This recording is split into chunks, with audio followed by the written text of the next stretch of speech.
Tapi mungkin yang membedakan kalau perang dunia ketiga apa yang paling dikhawatirkan perang nuklir.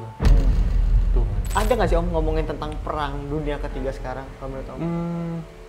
Tentunya mesti ada. Misalkan kayak di cerita Baratayuda atau apa itu sudah menggunakan satu senjata yang itu disinyalir itu senjata nuklir gitu. Huh?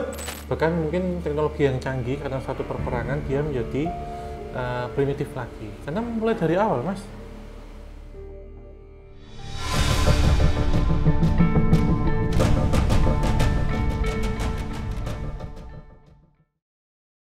Assalamualaikum warahmatullahi wabarakatuh. Balik lagi di Opsan, obrolan santai. Minum dulu. Minum yang banyak ini Om, karena pembahasan kali ini Nah, penguras energi. menguras energi banget ini. Menguras energi apa? Menguras air mata. Juga menguras air mata. Tapi sebelum kita ke pembahasan, aku mau ngasih tahu ke teman-teman kalau misalkan obrolan santai itu tayang 2 kali dalam seminggu. Hari Senin buat membership, Selasa itu yang publik ya Om ya. Dan yang di hari Sabtu malam Minggu ya, itu tentang pembahasan hal seru, obrolan yang seperti ini teman-teman. Nah jangan lupa teman-teman juga saksikan Kliwonan juga di obrolan santai Om ya, itu juga seru tuh obrolan tongkrongan. Dan juga jangan lupa sekarang itu Kelam itu pindah di TikTok, jadi teman-teman harus cekin tuh akunnya obrolan santai itu Om. Nah pembahasan kali ini Om, wah berat banget karena ini kita bakalan ngomongin tentang tokoh-tokoh besar nih Om. Iya. Yang berada dalam pusara gaib. Iya. Nah, jadi kan sekarang nih isu-isu yang lagi berkembang di media sosial bahkan di tongkrongan-tongkrongan itu tentang perang dunia ketiga Om. Ya kan? Perang-perang besar yang terjadi sekarang nih antara Israel, kemarin sama Ukraina, sekarang sama Iran, ya kan? Nah, tapi sebelum ke sana, kira-kira nih Om ya, ada kaitannya nggak sih sama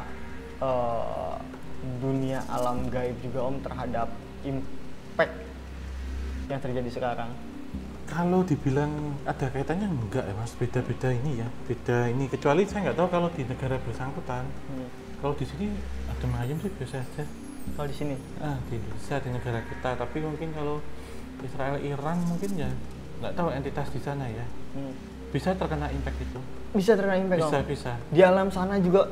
Iya, misalkan itu mengenai pohon, mengenai apa bangunan yang ada entitas astralnya itu bisa terdampak. Apakah perang juga Om? Sesama negaranya gitu? Enggak. Ini cuman dari point of view saya ya, nggak butuh pemerintahan yang lain. Oh mungkin itu perang, itu ya kita cerita. Tapi menurut saya enggak. Tapi perang gaib juga nggak mereka Om? Itu bisa terjadi. Bisa terjadi. Apalagi sebelumnya kita bahas tentang Timur Tengah nih. Di sana bagaimana keyakinan tentang metafisik itu masih terjaga dan lebih tua. Bisa. Bisa Om ya. Wah keren banget sih sebenarnya kalau udah ngomongin perang alam gaib sih. Tapi kalau ngomongin perang sungguhnya mah nggak keren. Kita harus bisa ini Om ya. Adil gitu. Waspada juga. Dan ini nih Om, kita bakal ngomongin tokoh-tokoh besar dalam pusara gaib. Ini kan di Indonesia kan banyak ya tokoh-tokoh besar itu Om ya. Nah di sini kita mungkin nggak bahas semua ya, hanya beberapa aja ya. Kayak Soekarno, Soeharto, terus Gus Dur juga. Nah mungkin yang bakalan pertama kita bahas itu tentang Soekarno. Yeah. Tapi sebelum ke pusatnya nih, aku dulu itu pernah sama beberapa orang dulu banget. Malu sih sebenarnya cerita aib sebenarnya. Yaitu mencari uang Soekarno Om. Oh yang katanya bisa melengkung. Bukan, harta karun Soekarno. Harta karun, bukan uang. Bukan. Oh, emas yang ini katanya ada emas logo batangan, ada logonya itu. Betul. Dan itu perjalanannya yang sangat konyol Om, dan itu terjadi bertahun-tahun sebenarnya. Lama juga. Lama Om. Dan itu udah ada pembuktiannya, maksudnya pembuktiannya tuh muncul Om, cuma emasnya muncul, tapi dalam bentuk kuningan sari atau tembaga. Jadi ada orang mimpi, dan ini rumahnya emang bentuknya seperti ini. Gambar itu aja. dicari Om, dan nggak kenal sama yang punya rumah itu. Jadi kita ngobrol terus mau mecahin satu keramik toh. Nah pas dikeprek ada beneran Om, itu satu batang itu. Nah kalau menurut Om Hao ya, dari masa-masa kejayaannya atau bahkan sebelumnya. Ini para tokoh besar kita ini kayak Soekarno, Soeharto dan Gus Dur ini dekat nggak sih Om sama hal-hal yang berbau mistis atau ilmu kebatinan? Spiritual ya. Kalau saya terutama yang presiden pertama Mas, itu kan banyak petilasan beliau. Oh iya. Presiden yang kedua itu pun juga sama gitu ya, banyak di petilasan beliau yang dipakai untuk semedi. Kemudian itu masih diabadikan sekarang, bahkan menjadi punden, tempat yang dikeramatkan, menjadi makom gitu ya. Bekas Pak Karno pernah melakukan semedi atau apa, dan cerita-cerita itu sangat dekat gitu, dan diiyai banyak orang juga menjadi memori kolektif, baik Pak Harto dan Pak Karno itu. Jadi tempatnya pun ada Om ya? Iya, bahkan di beberapa kali KTC penelusuran, misal ke Alas Purwo, di situ ada Gua Soekarno, ada apa, misal petilasan siapa dipakai Pak Karno dulu seperti itu gitu Mas. Tapi itu ada nggak sih Om pengaruhnya buat negara atau buat? Iya, tentunya beliau kan melakukan seperti ini sebagai seorang negarawan. Bukan pribadi? Bukan pribadi. Tentunya kalau yang dilakukan di sini tetira ya, atau beliau juga tapak tilas, kemudian semedi, berdoa di situ, itu tentu bagaimana mencari jalan beliau ini untuk mendapatkan kesaktian aja Mas, kalau kita sebut dan tanda petik, baik kesaktian secara IQ, SQ-nya juga gitu, dan EQ-nya juga, jadi balance antara ketiga hal itu. Nah, spiritualnya ini mungkin itu yang dilatih, karena tentunya ini kan bangsa besar, tidak hanya manusia, entitas manusia, tapi juga entitas astral juga yang dipimpin, kasarannya gitu. Bahkan di beberapa tempat ada juga hubungan beliau ini dengan penguasa pantai selatan, Gusti Kanjeng Ratu gitu, itu ada juga gitu. Bahkan di Sukabumi, di di Pelabuhan Ratu, di situ juga di Pantai Karangbolong kan ada kursi yang dipakai Pak Karno, kemudian di kamar salah satu hotel di sana juga itu ketemu. Aku juga iya sih, aku pernah lihat sih lukisan Gusti Kanjeng Ratu didampingi sama lukisan Pak Karno. Itu juga banyak sih Mas. Kalau yang pertama tentu tidak diragukan lagi, beliau sangat kuat banget untuk hal itu. Begitu pula dengan keputusan-keputusan yang diambil, dan maksudnya keputusan Bung Karno tuh kadang kayak hari-hari gitu loh, itu dikaitan sama weton-weton juga. Iya benar gitu.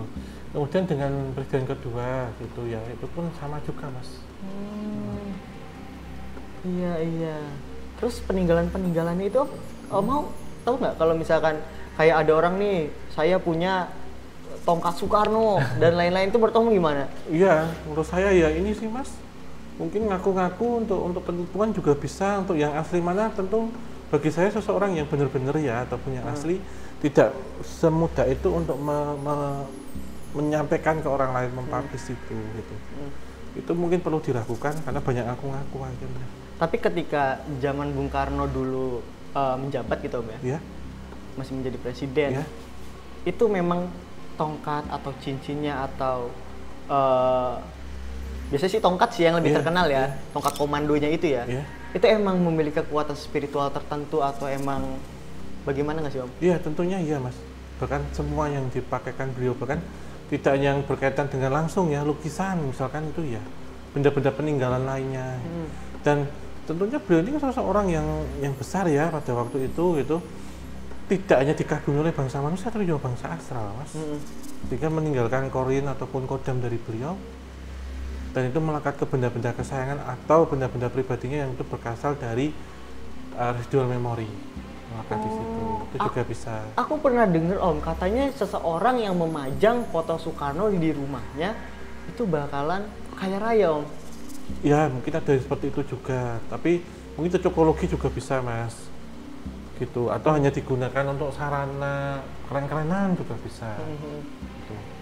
Bahkan kan ada ceritanya ini yang lukisan jantungnya berdetak itu juga ada yang kayak gitu juga, jadi tergantung. Kalau menurut saya mungkin berdetak itu bukan berkaitan dengan ilusi optik atau ada gesekan udara di sekitar itu juga bisa. Jadi sebenarnya macam-macam Om ya, itu tergantung memang seseorang itu yang mempercayai bahwa kayak hal-hal yang kaitannya dengan Soekarno itu memiliki energi yang wah gitu Om. Iya salah satunya itu, termasuk juga dengan raja-raja Jawa misalkan yang sebelum-sebelumnya, atau petinggi-petinggi itu kan skala presiden ya, mungkin ada yang gubernur atau ini ya bupati, lurah, bahkan tuh ada mas benda-benda yang dikeramatkan atau dianggap bertuah gitu. Kayak peninggalan-peninggalan perang zaman dulu gitu kali, sama aja dengan seperti itu kali Om ya. Ya kerajaan-kerajaan. Nah kalau menurut Om sendiri nih ya, tentang Bung Karno nih, apakah dengan kemampuan-kemampuan yang dimiliki beliau itu mempengaruhi gaya komunikasinya gitu, gaya kepemimpinannya dengan rakyat Om? Iya, itu salah satunya. Gitu, bahkan beliau kan kalau ini kan memang secara bakat ya, memang kuasa Tuhan yang memberikan itu. Tapi juga pendampingan, mungkin pendampingan astral mas, kita sebutnya bukan berarti punya istri gaib ya, tapi pendampingan astral. Kodam itu juga bisa berpengaruh. Bagaimana beliau bisa menggelegarkan semangat rakyat misalkan, atau sugesti hipnotis yang diberikan itu, ataupun cara-cara berpikir konseptualnya juga bisa. Keberaniannya, ya cara berbicara, karismatiknya. Itu aura itu juga bisa tercipta dari situ. Oke, apakah itu didapat turun temurun atau yang tadi pure ngelelakon gitu? Bisa dua-duanya. Bisa karena turun temurun, memang masih ada keturunan raja misalkan ya, dan biasa lagi dengan kemampuan tirakatnya, itu juga bisa. Termasuk kecerdasan secara itu tadi IQ itu juga bisa berpengaruh. Itu dari cara berbicara, dari cara berpikir, karismanya sebagai seorang pemimpin itu juga ya. Menarik ya. Jadi emang sebenarnya kalau ngebahas tentang Soekarno itu nggak habis-habis sebenarnya Om ya.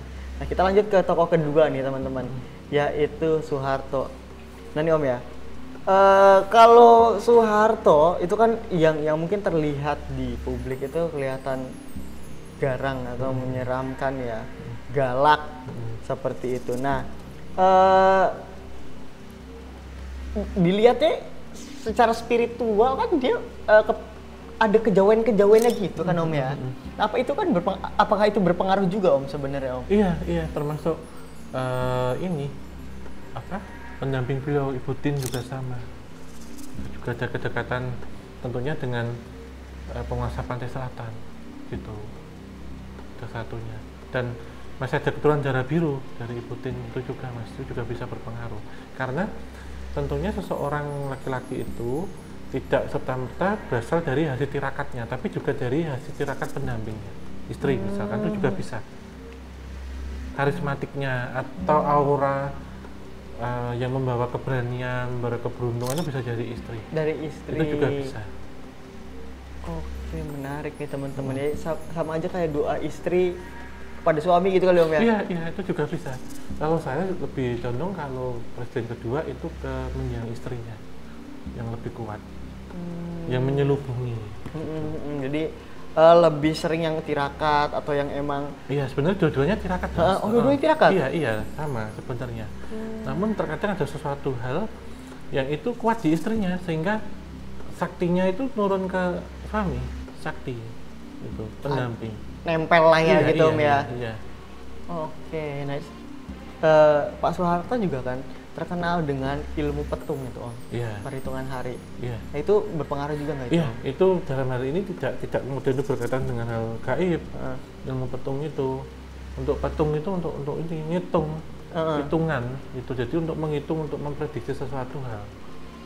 Gitu. Dalam hal ini sangat dipercaya hal itu gitu, bukan dipercaya dalam arti ini ya kemusyrikan bukan ya, tapi itu menjadi rambu-rambu yang disesuaikan, termasuk penanggalan, milih weton atau apa gitu. Untuk mungkin nggak cuma kepentingan pribadi ya, kepentingan publik juga ya. Iya. Ternyata pemimpin zaman dulu tuh benar-benar semua dipakai Om ya, perhitungan, terus gaya spiritual dan lain-lain gitu. Nah Om, Pak Soeharto juga kan dikenal dengan punya pulung kekuasaan. Iya. Itu bisa nggak sih kita rebut Om? Kita ini maksudnya? Iya, kita atau ya masyarakat atau ada pemimpin lain gitu. Wadahnya beliau ini kan cukup ya. Seperti itulah orang yang kan rebut ini wadahnya seberapa mas? Itu support nggak sistemnya OS-nya? Pulung itu seperti itu, karena dalam satu cerita bahwa pilihan lurah nih paling sekup paling kecil, ini bisa menjabat pulungnya jatuh ya 5 tahun, tapi ada yang rebut ini hanya 2 tahun karena kapasitasnya ya. Iya, kapasitas hardware-nya. Setelah 3 nggak yang mati, entah tersandung skandal, tersandung korupsi, sakit, meninggal di penjara itu bisa. Karena sejatinya nggak bisa jatuh di dia. Nah itu menurut saya kalau pulung misalkan kawahyon ataupun itu kalau dipaksakan ya berarti kalau bisa menyelesaikan itu ada konsekuensi karena itu ngerebut mas ya, bukan haknya. Itu. Oke, jadi nggak bisa sembarangan om ya merebut pulung seperti itu gitu, apalagi ini soal kekuasaan ya, kepemimpinan negara ya om ya. Jadi lebih ke pulung itu mungkin pindah ke orang lain atau menghilang begitu saja om? Apa turun ke kepala negara yang lain? Dia akan mencari mas, tetap ada terus. Nggak bisa pindah, dia akan ditentukan kepilihannya siapa. Itu sudah punya jatah.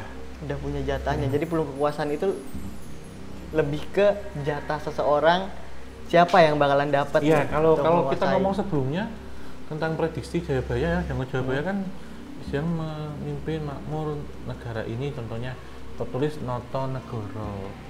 Ini mungkin cocokologinya No Soekarno, To Soeharto kan gitu. Cocokologinya. Oke. Itu. Oke. Cocokologinya ya. Iya. Nah, gitu. Iya. Aku mind blowing. Itu dari mana om? Dapat dari mana om? Ya itu di Jangka Jayabaya mas. Itu. Oke. Salah satunya. Saya maaf ya kalau mungkin ini saya salah ya, tapi sepengetahuan saya itu gitu. Jadi ada sempat diprediksikan kan bukan bahasa Indonesia, negara Indonesia, tapi mungkin Kepulauan Indonesia atau Nusantara gitu ya. Yang bisa membawa kejayaan kemakmuran adalah Noto Negoro. Bukan berarti yang lain enggak ya, maaf ya, tapi ini juga berkaitan dengan hal itu. Yang mungkin sebagai cocokologi, saya cuma intermezzo aja. Intermezzo aja, iya. Tapi mind blowing juga sebenarnya om itu ya. Iya. Nah om, sekarang balik lagi ke Pak Soeharto nih om ya. Iya. Ada yang bilang nih om, Pak Soeharto itu punya perewangan atau kodam dari dunia lain. Menurut om gimana? Iya, itu saya benarkan mas. Bahkan ini desas-desusnya ya, di masa kepemimpinan beliau itu ada di dalam kabinetnya itu ada menteri urusan metafisik atau alam gaib itu ada, tapi siapa beliau yang menjabat menteri itu tidak diberitahukan ke umum. Mau dong masuk. Dari statusnya mau nggak? Status ada juga om ya? Iya, ada penasihat-penasihat seperti itu. Jadi masanya nggak tahu kalau yang sekarang ya, tapi saya pernah dengar seperti itu di masanya Pak Harto itu ada menteri urusan khusus hal-hal gaib metafisik itu ada. Entah untuk yang menjaga beliau ya mungkin ya. Untuk kenegaraan, mungkin ada departemen untuk itu, tapi modelnya udah kayak intelijen aja, kelihatan itu ada. Di belakang layar lah ya om. Ya, iya seperti itu. Tapi ini ada kaitannya nggak sih dengan Ibu Titi? Ada, dengan Ibu Tini Soeharto ada. Ada om ya? Iya.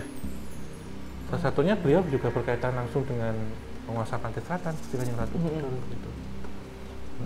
Jadi nih teman-teman, dua tokoh kita yang udah disebutkan ini semuanya ada kaitannya sama Pantai Selatan. Penguasa Pantai Selatan, iya. Itu saya benarkan seperti itu. Oke, nah sekarang yang ketiga nih, ya om ya, yaitu ada Gus Dur om. Iya, kalau Mas Amin sendiri melihat beliau ini seperti apa? Kalau aku sendiri sih aku seneng ya atas kebijaksanaan beliau itu. Orang tuh sangat pluralisme. Betul, bisa menghargai berbagai kepercayaan. Dulu tuh enaknya tuh banyak libur om. Iya, apalagi bulan Ramadan 1 bulan. Libur sekolahnya gitu loh. Kalau menurut om sendiri secara spiritual ya om ya. Bapak Gus Dur ini seperti apa? Iya, saya sepakat seperti sebelum-sebelumnya ya. Beliau juga keturunan langsung dari para kiai haji gitu ya. Juga berkaitan dengan hal-hal spiritual gitu. Itu tapi berkaitan dengan sesuatu hal yang sangat religius gitu. Itu sih mas. Dan beliau juga dapat ini nggak sih om? Tadi pulung kekuasaannya turun nggak ke beliau juga? Iya, beliau dapat gitu. Dalam artian memang banyak sekali kebijakan-kebijakan yang dibuka ya di masa beliau itu gitu. Jadi emang tiga tokoh kita ini sekarang yang kita bicarakan ini emang semuanya itu dapat pulung kekuasaan gitu ya, dan punya ciri khasnya masing-masing ya Om ya. Iya tentu nggak bisa Mas, bahkan sampai hari ini yang semua yang bisa menjabat itu dapat pulung kekuasaan walaupun gimana pun caranya untuk mendapatkan itu. Oke, menarik. Kita udah punya 3 tokoh nih Om ya. Tapi sebenarnya banyak tokoh-tokoh yang yang menjadi pusara gaib di Indonesia sebenarnya Om ya. Iya. Bukan hanya tokoh-tokoh besar seperti presiden gitu ini kan. Ibarat kata di masa-masa setelah kemerdekaan ya Republik Indonesia, tapi sebelum itu masa-masa kerajaan raja-raja pasti ada Mas, raja ratu ya pasti ada memiliki hal yang serupa dan tentunya kita sebut raja-raja Mataram ada hubungan khusus dengan penguasa pantai selatan, salah satu contohnya ada seperti itu. Wah, nggak jauh-jauh ternyata ya pemimpin pemimpin negara kita itu nggak jauh-jauh dari Ratu Pantai Selatan itu. Iya sebagai contoh ya dalam arti konektivitasnya lah gitu, sinkronisasinya. Koneksi ya Om. Iya. Nah Om, tadi kan yang kita bahas ini tokoh-tokoh besar yang ada di Indonesia Om ya. Itu kira-kira kalau di luar negeri itu ada nggak sih Om hal itu? Iya, saya sebutkan ada Mas. Sama juga. Nggak membatasi tentang luar negerinya, negara-negara di Asia ya, tapi juga di belahan bumi lainnya, di Eropa, di Amerika, Australia, Afrika itu lebih kuat ya, itu ada juga. Sama juga gitu Om, bentuknya maksudnya kalau di Indonesia kepala-kepala negara ada kaitannya tadi sama Ratu Pantai Selatan. Tapi kalau misalkan di luar negeri itu ada nggak sih Om yang emang punya satu entitas yang besar juga yang harus terlibat dalam kepemimpinannya? Ada, bisa Mas. Itu mungkin berkaitan dengan leluhur asli sana atau berkaitan dengan sesuatu hal di situ. Itu misalkan ada seperti makom ya Mas, itu pundan yang ada di sana, atau kepercayaannya lebih beraneka ragam lagi, itu juga ya. Dan mereka juga punya backingan seperti itu Om? Iya. Ada yang mungkin tertutup, ada yang terang-terangan. Untuk bentuknya Om? Ya sama seperti di sini sebenarnya ya, humanoid gitu ya. Mungkin ada yang berbentuk hewan mitologi, ada yang mungkin pasukan khususnya kayak pas-pampres nggak kelihatan gitu ya gitu. Jadi sama persis ya, maksudnya kalau dilihat-lihat berarti dari tadi kita nggak bisa kosongan ya untuk bisa menjadi suatu pemimpin Om ya. Iya, kosongan di sini tidak merta-merta tentang spiritual, tapi juga tadi saya ulang lagi, kemampuan tentang kecerdasan berpikir Mas, itu juga sama konsepnya, konseptualnya seperti apa. Mungkin seseorang yang pendidikannya harus secara edukasi harus tinggi gitu, tapi juga pendidikan secara spiritual juga tinggi, melakukan banyak tirakat, tilas, atau melakukan banyak doa-doa gitu. Nah ini kaitannya sama Perang Dunia Ketiga nih Om. Iya. Udah ngeri banget sih bahasanya sebenarnya. Kira-kira Om ya, itu para pemimpin negara yang terlibat, itu juga mempersiapkan hal-hal spiritual seperti itu nggak sih? Supranatural juga deh. Pasti Mas, karena pernah ada satu cerita pengiriman rudal tuh nggak kedeteksi berbalik, atau tempat yang mau dijatuhkan atau mau diserang tuh tiba-tiba hilang tuh ada. Tertutup gitu sih. Tertutup. Di era modern ya. Di era modern ini masih ada kayak gitu Om? Iya, dalam artian ini kita melihat dari ranah spiritual, nggak tahu kalau kemudian ada pemecah radar atau apa ya, tapi ada Mas yang seperti itu, yang mungkin ketika satu negara yang melakukan gencar penyerangan sebelumnya ini ya, itu mau disantet bareng-bareng itu ada yang kayak gitu. Kita nyantet satu negara gitu. Dan seperti itu juga, itu pengerahan paranormal gitu. Iya. Itu contoh aja. Tapi menurut Om sendiri bakal beneran kejadian nggak sih Om Perang Dunia Ketiga ini Om? Saya tidak bisa memprediksi itu. Tapi tentunya kalau pertama, kedua, ketiga, keempat atau apa ada. Tapi mungkin yang membedakan kalau Perang Dunia Ketiga apa yang paling dikhawatirkan, perang nuklir. Itu Mas. Khawatir banget ya sih. Iya, nuklir itu tidak berarti kemudian sesuatu yang diledakkan seperti itu Hiroshima Nagasaki dengan bom atom ya. Efeknya, radiasinya itu bahaya secara mutasi genetik dan macam-macam gitu Mas, efeknya ke dunia gitu. Malah after effect-nya sebenarnya Om, radiasinya itu ya yang makin parah ya. Ini ngomongin nuklir nih Om ya. itu kan benar-benar merusak lingkungan Om. Iya. Gitu tadi aku dengar dari Om Hao kalau ada perang misalkan rudal itu kena pohon otomatis berpengaruh terhadap alam gaib. Apakah dengan radiasi nuklir itu berpengaruh juga Om ke alam mereka?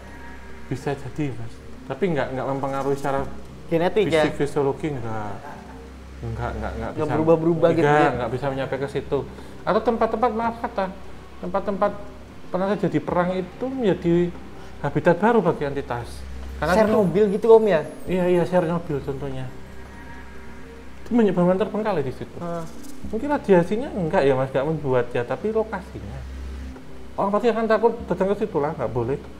Iya juga, selain radiasi wingit itu juga ya? Iya. Wah, jadi nggak berpengaruh nih Om sama itu. Tapi kekhawatirannya gini nggak sih Om? Misalkan oke, pohon-pohon, bangunan-bangunan, gunung-gunung hancur gitu ya. Iya. Mereka pindah nggak ke negara lain terdekatnya? Atau bahkan menyeberang pulau gitu sampai ke Indonesia? Ya enggak. Kalau mungkin hari-hanya aja mungkin kocar-kacir. Hari-hari. Ada yang ini, tapi setelah itu malah banyak, maaf ya, mungkin menambah sesuatu hal yang lebih gelap lagi, dark lagi. Korban-korban Mas menjadi warga baru. Kasarannya ini. Astagfirullahaladzim, iya ya korban-korban. Jadi tempat-tempat terbengkalai, bekas perang itu serem loh. Ada korban jiwa. Residualnya sih Om Iya, ya. residual lebih ke energi. situ Kalau ya. mungkin nuklir tadi residual energi, residual memori orang yang pernah kejeblukan gitu. Jeblukan iya. Oh, yang kena ledakannya, kena ledakan. yang menjadi meninggal gitu kan. Oke, jadi lebih serem ke situnya sebenarnya Om ya dibanding efeknya. dibanding kita ngelihat tentang apa yang terjadi dengan alam gaibnya, tapi lebih ke after effect sama manusianya ya. Iya. Nah, pokoknya jangan dilah perang-perang tuh ngeri Om ya.